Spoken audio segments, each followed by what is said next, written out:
Good afternoon.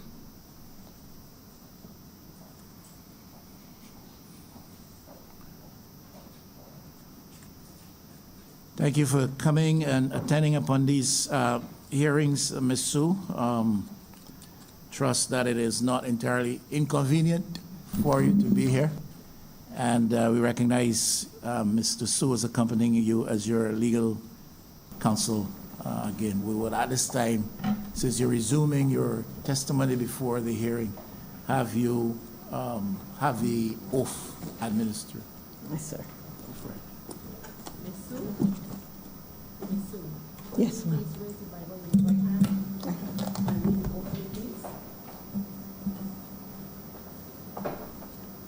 The evidence that I shall give before the committee shall be the truth, the whole truth, and nothing but the truth. So help me God. Thank you.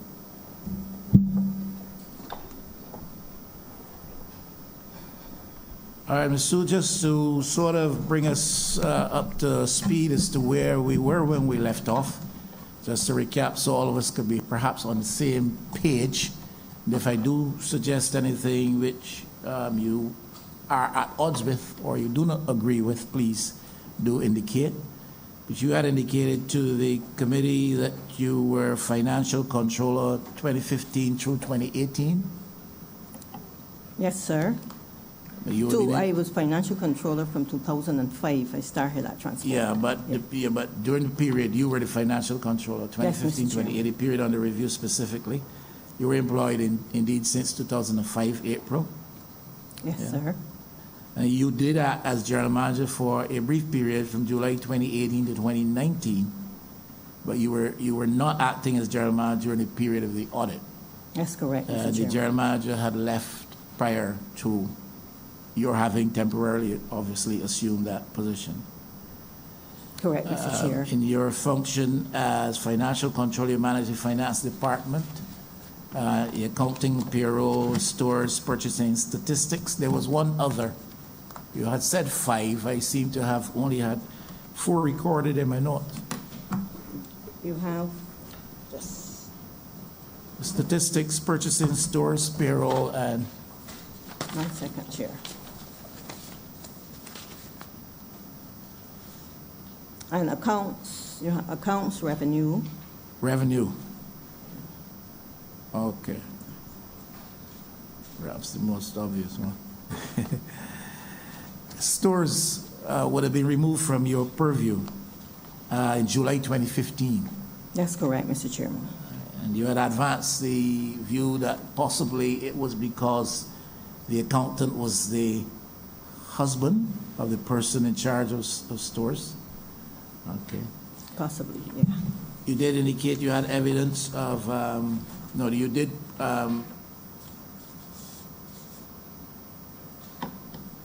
okay, there's evidence of many copies of emails and memos that you had submitted to management and the board, and that this should be reflected in the minutes of the board meetings of the board.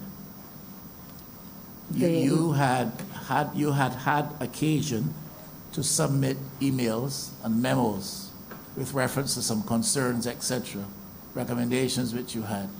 The minutes of the board meetings should reflect this. The minutes of management meetings. Management meetings Yes, should to the reflect board this. I'm meetings sorry, separate. management meetings should reflect this. The management meetings were held monthly, At first, Mr. Chair, and then after that randomly. periodically. Yes, sir. Okay. You had concerns and serious concerns over procedures in the quality assurance department, and you shared that with the general manager. Yes, Mr. Chair. All right. You also had concerns about the recon transmissions, and you documented those concerns as well. I wrote, when I say concerns, I asked questions about them. Yes, sir. You had some issues with how the Magneto system was applied, and you felt that there was a deficiency in the system which perhaps could leave room for indiscretions? Because of lack of manuals, yes, sir. All right. You were concerned about how job sheets were written up as well. Yes, Mr. Chairman. You were concerned over the Quality Assurance Department's procedures relative to requisitions for goods, Yes, Mr. Chairman. the levels of authorization, and increase in oil usage. Yes, Mr. Chairman. You received no responses from many of these memos that you submitted to the management. That is correct. Yeah. Even though I was told that they were being worked on, Mr. Chairman, Yeah. verbally. You formed the opinion that there was need for more efficiency in the management at the Transport Board, in the Quality Assurance Department. The Quality Assurance Department, yes, Mr. Chairman. You felt that there was a view that you scrutinized things a bit too closely. I had said that against my auditing experience. I tried to make sure that all the procedures were in place. Yes, sir. Part of the motivation for your writing the numerous memos which you did to management was that you were attempting to cover yourself. That's to use Minister Jordan's words. And I would not say so. I know Mr. Minister Jordan said that, but sir, it was to improve the efficiency. Yeah, but there's nothing wrong with that. You want to cover yourself. But, If you think that things are a little bit out of whack, and I'm writing, and you're not responding, let me keep on writing, I have to cover myself. That is absolutely in order. You had concerns as well about the amounts spent on repairs. Yes, Mr. Chairman. All right, the other two matters, or three matters I have here is where we left off, and when I start to ask my questions today, that's where we'll pick up. Okay, But sir. we will now give the opportunity for members of the committee, if they have further questions, to so put them to you. We just simply ask that they don't all talk at the same time. Just a quick question. Minister Chair. Husbands. Just a quick question. I was Could you, Looking- Sandra, are you speaking into the mic? Is it on? not hearing me? I'm hearing you now. Hearing now? Yes. No, I just wanted to verify that we had received the various memos and so on that Ms. Sue Have we? had submitted. Did you in fact submit all that you had indicated you would, the documentation? Yes, And Mr. have we Chairman. received them all? Samblin? You can tell us what you have?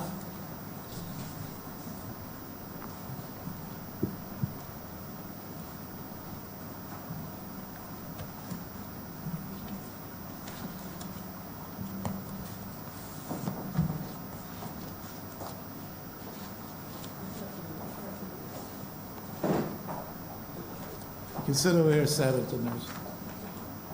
Consider where, look. You all right down there? You're a bit close to Minister. Sit up here.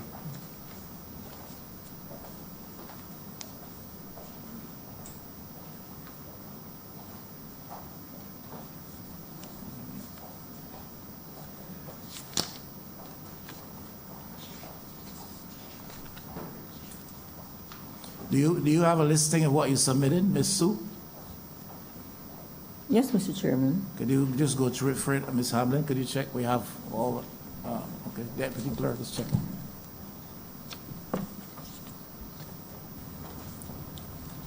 Memo dated FD 6017, all usage by the Quality Assurance Department. Memo dated April 13th, 2017. Hold a second. Yeah, Can I yeah.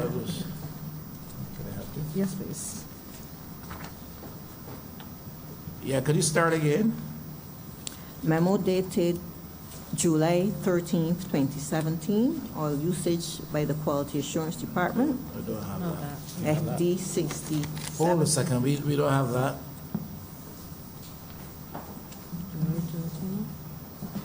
I'll tell you what I have in front of me. March 19th, from you acting as general manager. This is to Mr. Kern Jemmett. And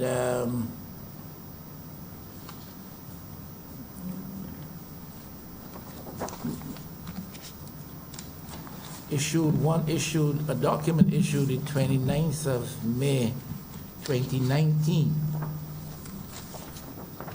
titled Quality Assurance Purchasing Stock and Stores Departments Policies and Procedures. Would that be one? Just a minute, Mr. Chairman.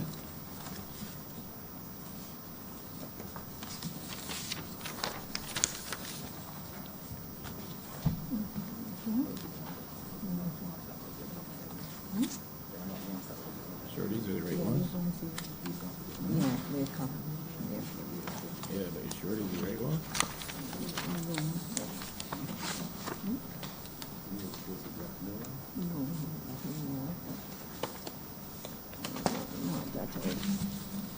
Yes, Mr. Chair. Repeat that one, please. I have a document here addressed to Mr. Kern Jemmett from the acting general manager, March 19th, 2019. Subject acting. It's under your signature. I don't have that one. Sorry? I don't have that one. That probably came from, You don't have that? no, that wasn't included in the All right, we one. have that. Now, I have a document here. Maybe we can have her, see if she recognizes these. Because there are no, her name is not on some of these.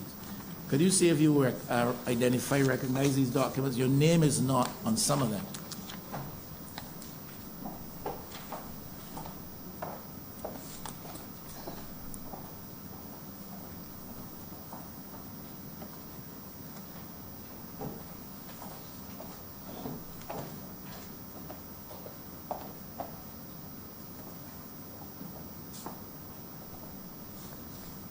Are these what you're referring to? No, this one didn't, there, right. This didn't come from, right. No, Mr. Chairman, these weren't. Because these seem just to be policy, Right, I policy believe, right. documents. Those didn't come from me, but I have copied here, would have given the secretary okay. some, which she would have copied. Well, you after the submitted meeting. your documents to whom? The secretary immediately after the meeting, the Well, last time I well, was not here. these, because these are just policy papers largely. Right, I give these, sir, immediately after the meeting. Okay, could you just go through what you have there?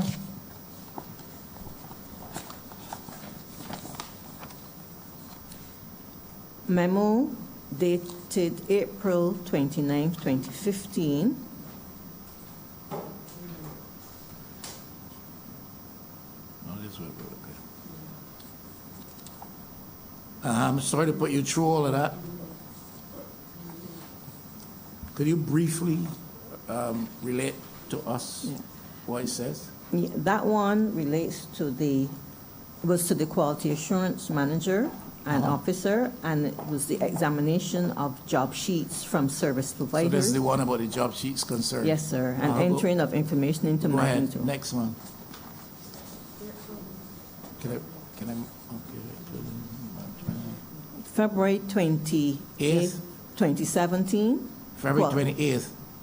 2017. Uh-huh, Quality assurance procedures. yeah.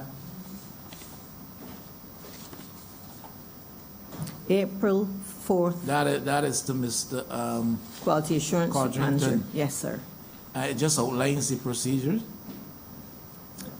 Just- It was relating, I draw your attention to some concerns I have and relating to About the the, procedures, requisition of goods, yes. sir. yeah. And then, April 4th, 2017, I followed up on that one. April 4th, 2017.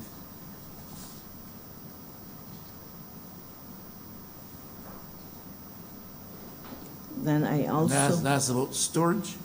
start taking, next one. There are Stock two. taking. Yes, sir. Yeah. You have one for July 2017? July 13th, 2017. Yes, sir.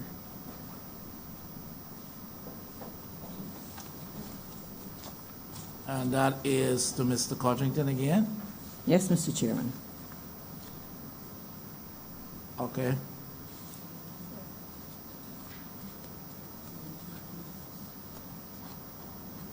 That was it? Yes, Mr. Chairman. All right, these should be the minutes. Let's see the minutes. Sorry, just to clarify for me, the one on July 13th to Mr. Codrington was on what topic? Oil usage by the quality Oil assurance. usage? That's July 13th? Yes, Mr. Chairman. This is in here? Okay, all right, we got the documents, Ms. Sue, thanks. You're welcome. Thanks, yours. All right, any question or comment from anybody? The documents are available to us. To the committee, we have to get them to. They've not gone out to individuals, have they?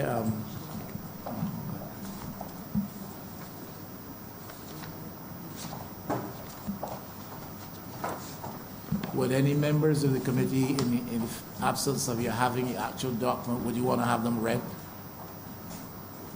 Senator Cummings? Thank you, Chair. Just a request, in preparation for the meeting, it would be ideal to have the documentation in advance, before. yeah. Otherwise, we're At a little bit of disadvantage, Yeah. much of disadvantage. very much so. Yeah, but in the absence of that, and we will ask the Ms. Hamlin to note that for future. In the absence of that, is there anyone who would like to have? There are only 4 or 5 of them. They're not long. Would you want to have them read? In case Well, Sorry? Right, Mr. Chairman, I was going to suggest that while they were being copied, we could maybe do one Yeah, okay. and work through that until we get the others Okay. that we can Could you read peruse and examine. In the meantime, Mr. Chairman, I'd like to ask a question. Yeah, go ahead. Senator Cummings. Thank you, Chair. Thank you, Ms. Sue, for appearing before the committee and, of course, for sharing the documents as a follow-on from your last appearance. Forgive me, I was unavailable to attend the last session, so I may have missed some of your answers at the time. So if I ask you a question that you have already answered in the previous sitting, please forgive me. We're about to hear about the correspondence which you submitted, raising a number of queries with regard to the procedures and operations of the Quality Assurance Department. And those procedures featured quite prominently during our discussions and deliberations in the committee over the last few sessions. What were some of the specific issues that you identified, barring the correspondence which is here while we wait for that, in terms of the procedures and the specific concerns you had with regard to the operations of the Quality Assurance Division?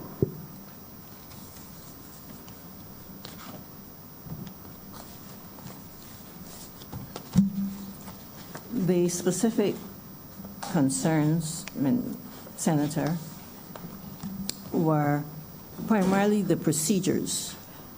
I thought for good governance processes that the procedures needed to be updated from time to time. So it was primarily the procedures in the Quality Assurance Department. Just to follow up then, when you say the procedures, are you speaking about the standard operating procedures, or are you speaking about the operations of those procedures on the ground in terms of the procurement of goods and services? The standards, and when I say standards now, each department I would have explained had specific SOP, standard operating procedures. So things would have evolved from time to time.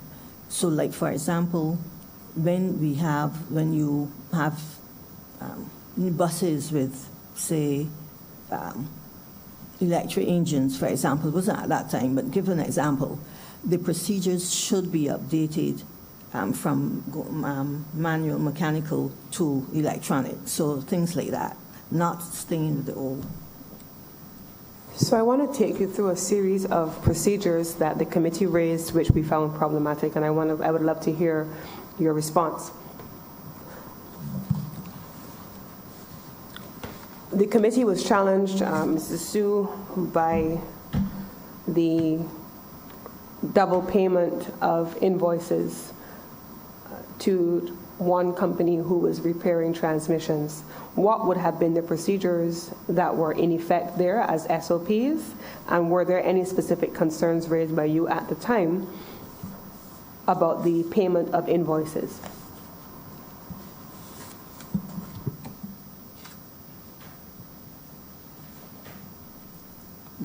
The first part of the question, in terms of you just making sure that I got the question, if there were any concerns about the procedures for invoicing.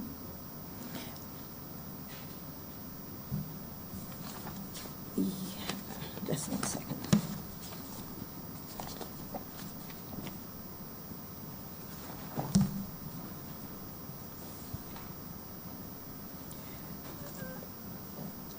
My concern would have been noted from the point of view of the level of authorizations.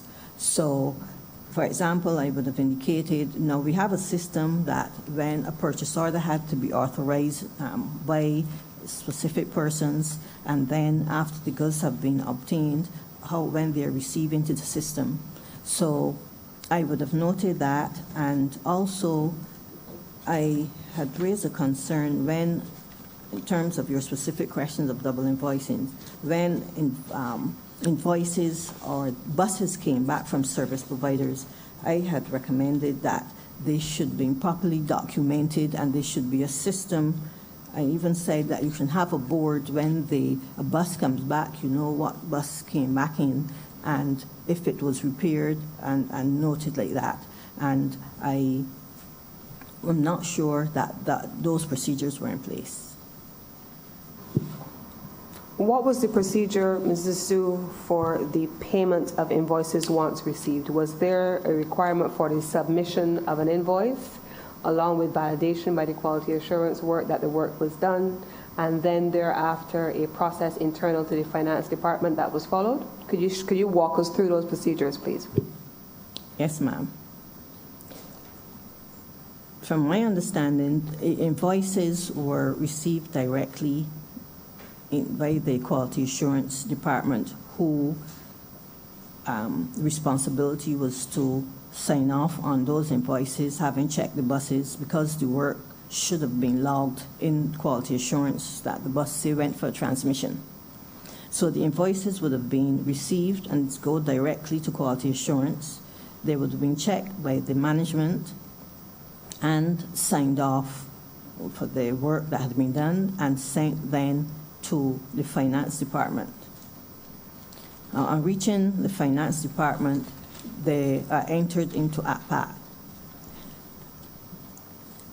My understanding is it could have been entered directly into APAC by the finance department clerk, or if the process of the Magneto system, which I had alluded to my last session, if quality assurance had done the walkthrough of having a requisition and the supply of goods, it would have been entered at base in the quality assurance department. So then it is pulled into Magneto system and gets its way into APAC. So that's two ways. Now, so once the invoices are entered into APAC,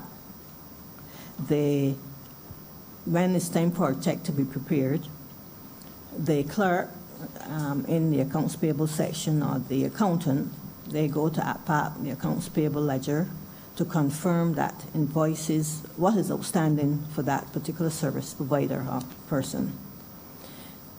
That person, having seen that information, prepares an accounts payable voucher, highlighting the information on the voucher, bus number, the account, and along with that voucher, they attach the invoices and the check The clerk does this, passes it to the accountant for confirmation and approval. A signature is supposed to be done there. And then those three things are passed to the FC. So could you then give us your perspective on how, given the procedure you have just outlined, the Transport Board found itself in a position paying the same invoice more than once for the same process and to the same service provider?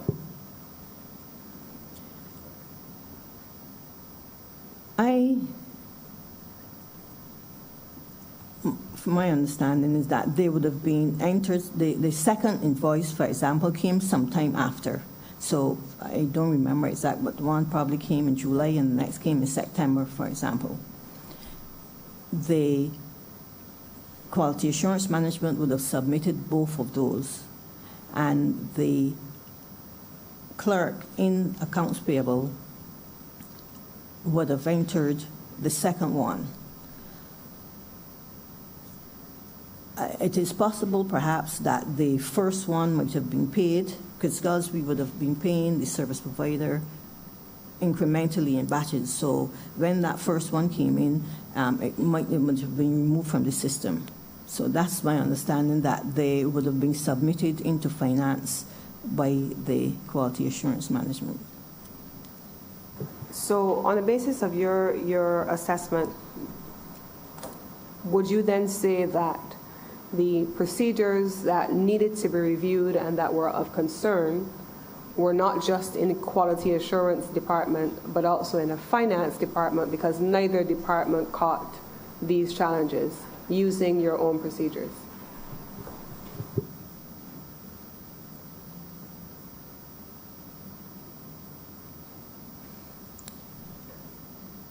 That is a fair assessment.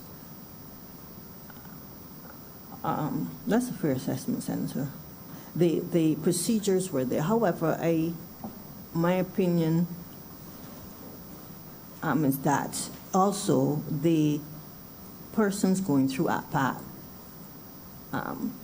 might have, on a review of invoices, might have detected something like this. But if there were different invoice numbers, but something should trigger if you see the same bus number and the same amount. So I am a little hesitant if it is the procedure. It could be vigilance. So let's move on for a moment onto another element of procedures and vigilance. There was a bus that was missing. Mm-hmm. We were unable to locate the bus. The bus, we were told in testimony before the committee, the bus had been written off and had been sold to someone who had procured the bus. There was no documentation recording either where the bus was or the sale of this bus. Do you have a perspective on how that would have passed the procedures of the Finance Department if indeed the bus was sold? And I'll ask the second question based on your answer.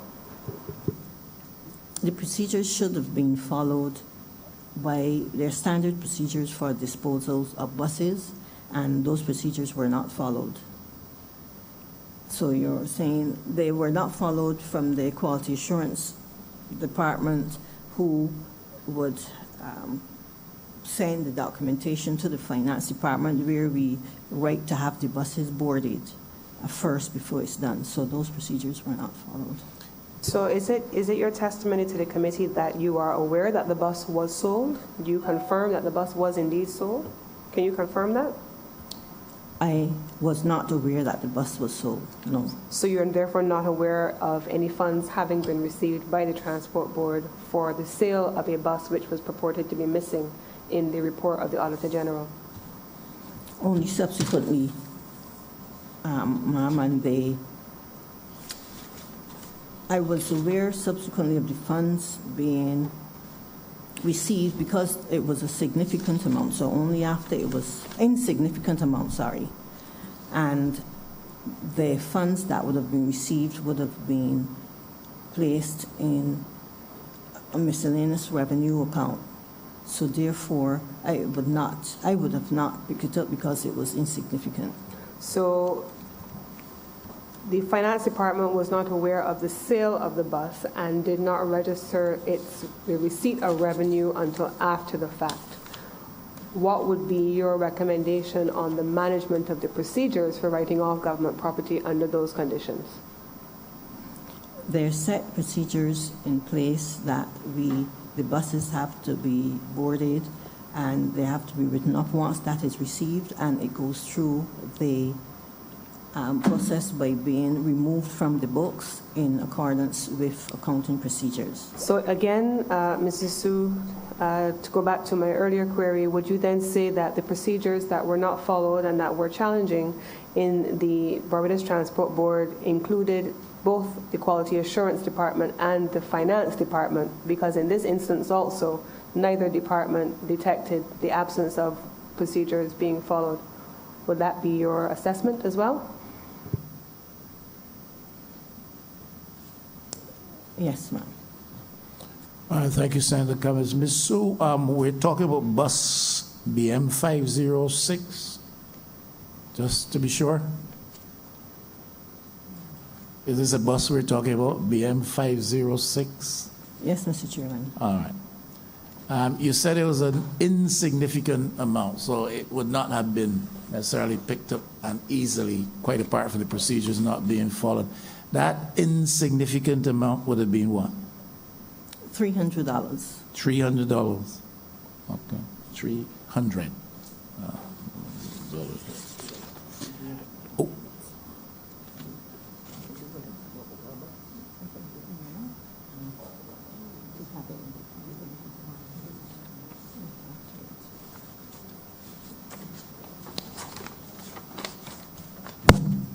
Sorry, Mr. Chairman. That's all right. The receipt which, after the matter was investigated, said an old bus body from Quality Assurance.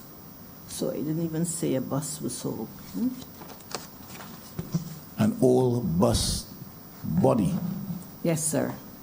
That was what is on the receipt for $300. So the $300 is for the sale of an old bus body. Yes, Mr. Chairman. And the registration BM 506 is associated with that old bus body. The receipt did not say. Didn't specify. No, Mr. Chairman. So this could have been 605 or 509. There's nothing to indicate this is BM 506.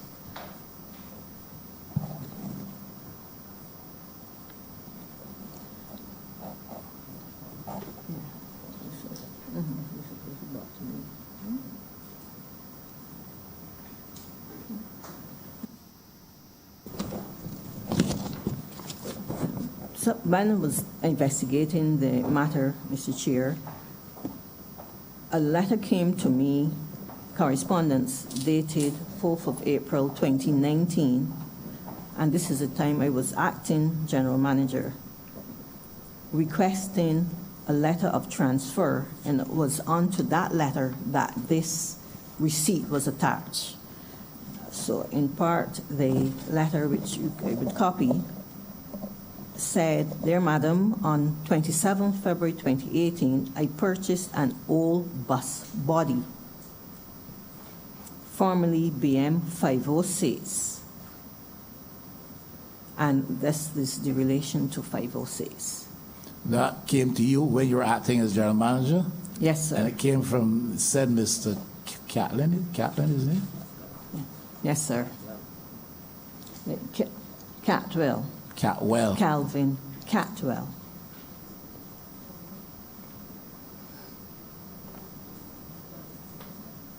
So what was Calvin Catwell? What was he intending to do? Make claim for the payment? What for the property? What was the letter intended to say to you? He requested a letter of transfer, Ownership. the transfer. of He got the bus that? body. No, this was when I asked Mr. Kern Gemont, who was the acting quality assurance manager, to investigate it. Uh-huh. So this is, I think you referred to correspondence earlier where Mr.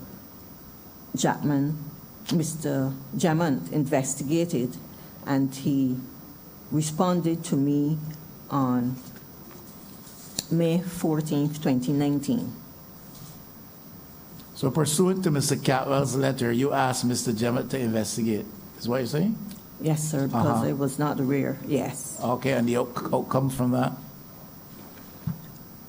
The email was sent to me. Upon investigation of this matter, no evidence has been found that the bus was boarded or that correct procedure was followed. Basically, So was there a response sent to Mr. Catwell? By yourself or anybody? no, sir, because I subsequently went on holiday. So the matter was left in abeyance? I was on holiday from that time. Yes, I did not. I went on holiday, so it would have been As far as copied, you know, sir. Mr. Catwell didn't receive your letter of transfer? As far as I know, He he didn't shouldn't have. receive. No, but the letter was also copied to several persons, to who could have Were followed. you ever present at any management meeting that the issue of BM 506 came up? Not that I can recall.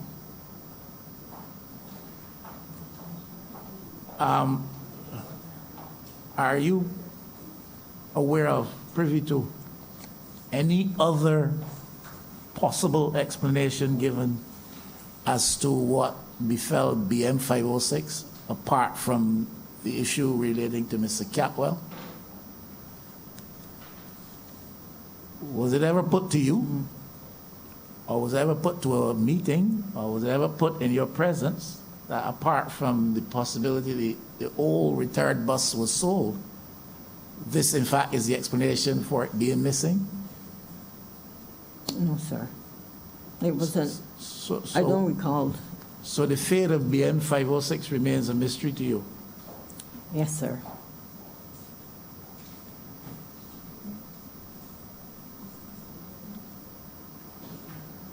Yes, Ms. Minister Husbands?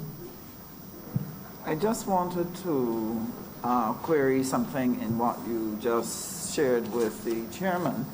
And I want to go back to a previous question that was asked by Senator Cummings on the matter of the receipt. You said that all the receipt said was that it was an old bus body for $300. That is correct, Minister. So who would have prepared that receipt? A cashier in the finance department. And was any backtracking done to indicate what she used to trigger the receipt? What documentation was brought to her to trigger that?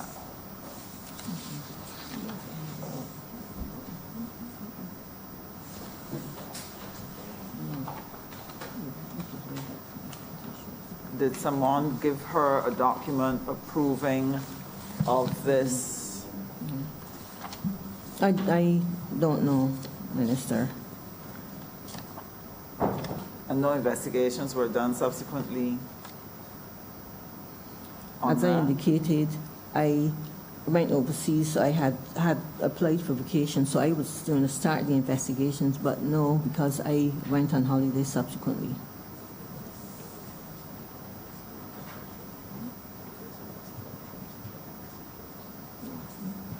Okay, we'll And probably let's come- just remind my attorney outside, when I got the letter, this is why I sent to Mr. Jamont, Right. I'm repeating, to investigate it, because when Mr. Catwell bought the letter for me, I sent then to Mr. Jamont and Quality Assurance Department to investigate the matter.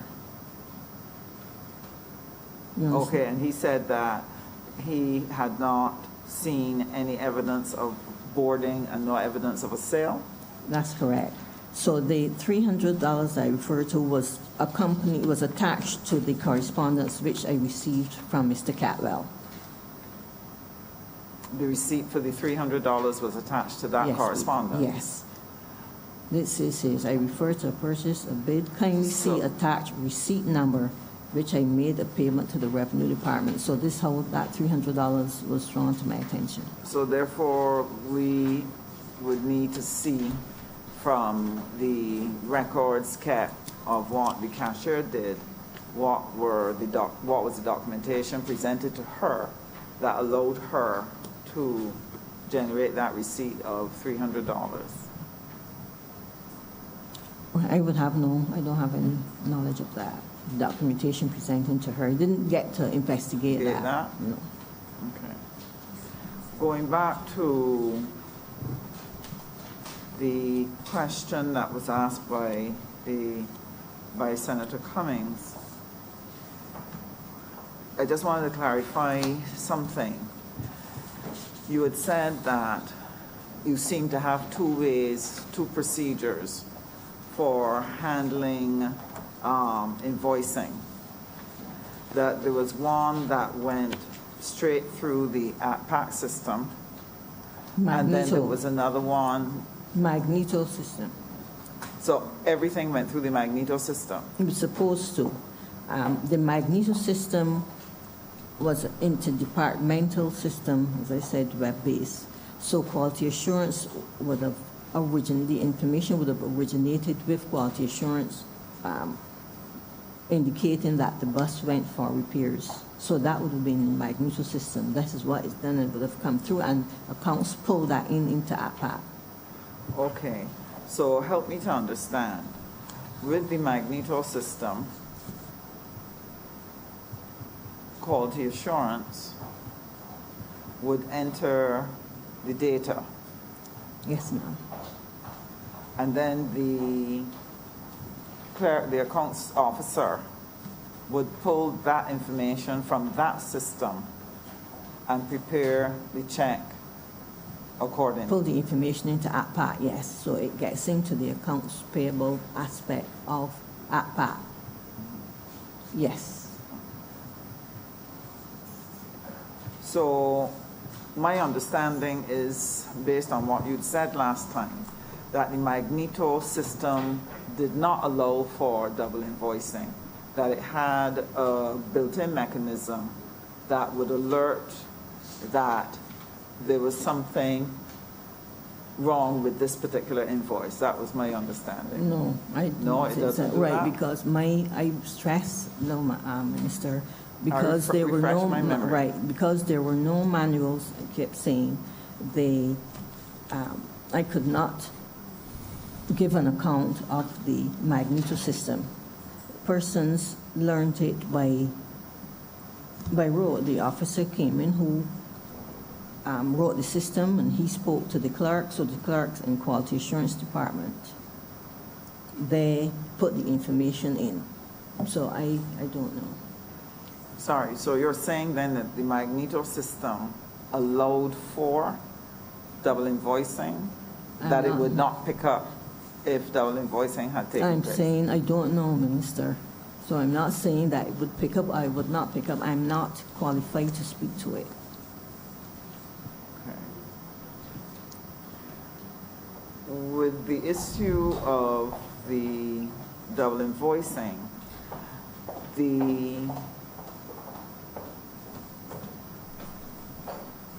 once it had gone through the system twice, were there any other checks and balances in your system that would pick it up at some time? Or would it only be picked up when the Auditor General's office did an audit?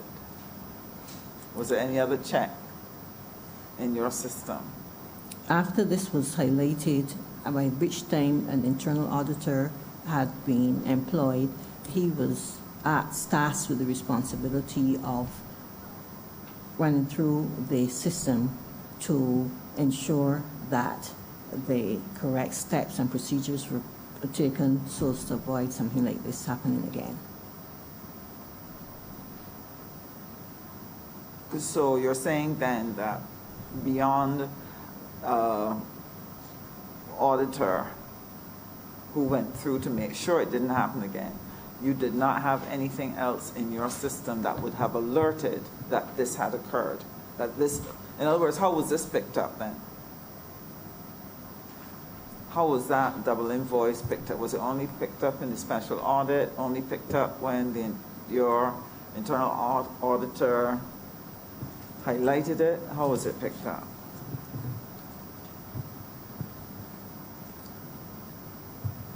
It was picked up by the Auditor General review. So then the internal auditor you had was somebody who came after the fact? Yes, ma'am. The internal auditor came in when I was acting general manager in 2018. There was no internal auditor before. The accounts department just consisted of the and then the clerks down the line in terms of the organization chart, but no, the internal auditor was not employed before 2018. Okay. And if you could refresh my memory, what were the dates on the two invoices? The double invoicing, Yes. Where you had the double invoicing, what were the dates? that's in the report. I just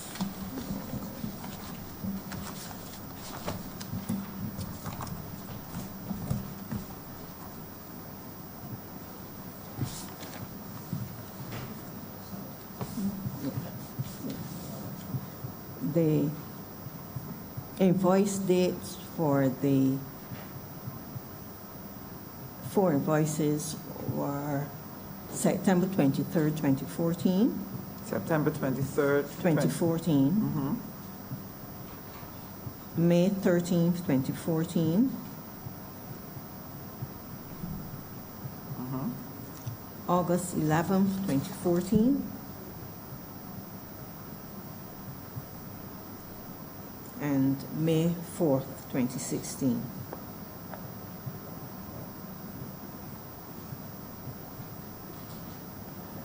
So let me see if I understand. There was one incidence of double invoicing or 4 instances of the same invoice? 4 instances involving 4 buses, which were double invoiced. 4 instances pertaining to how many buses you said? 4. 4. So the invoices were for more than one vehicle then? No, so for example, BM 29, that was September the 23rd, 2014. So it had the same invoice date, a different invoice number. Same date, different invoice number? Yes, ma'am. For the same BM 29? Yes. Yes, please.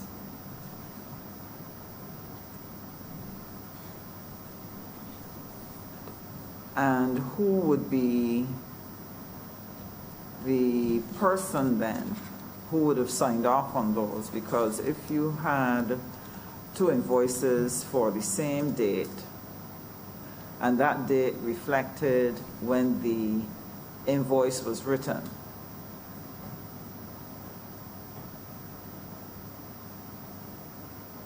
or did you have documentation that said when it was received? How did that work?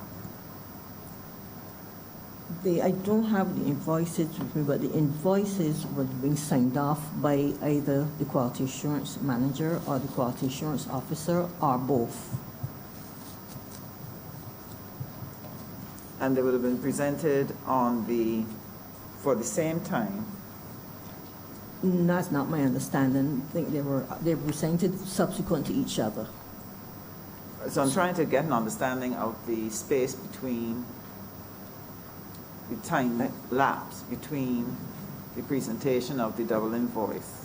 I don't have that information, Minister, but from my memory, I think one instance might have been 3 months, but I don't have the information as to the timing between Time each other. lapse But it between was the two. not I get the impression that, but I don't remember, I don't have that information.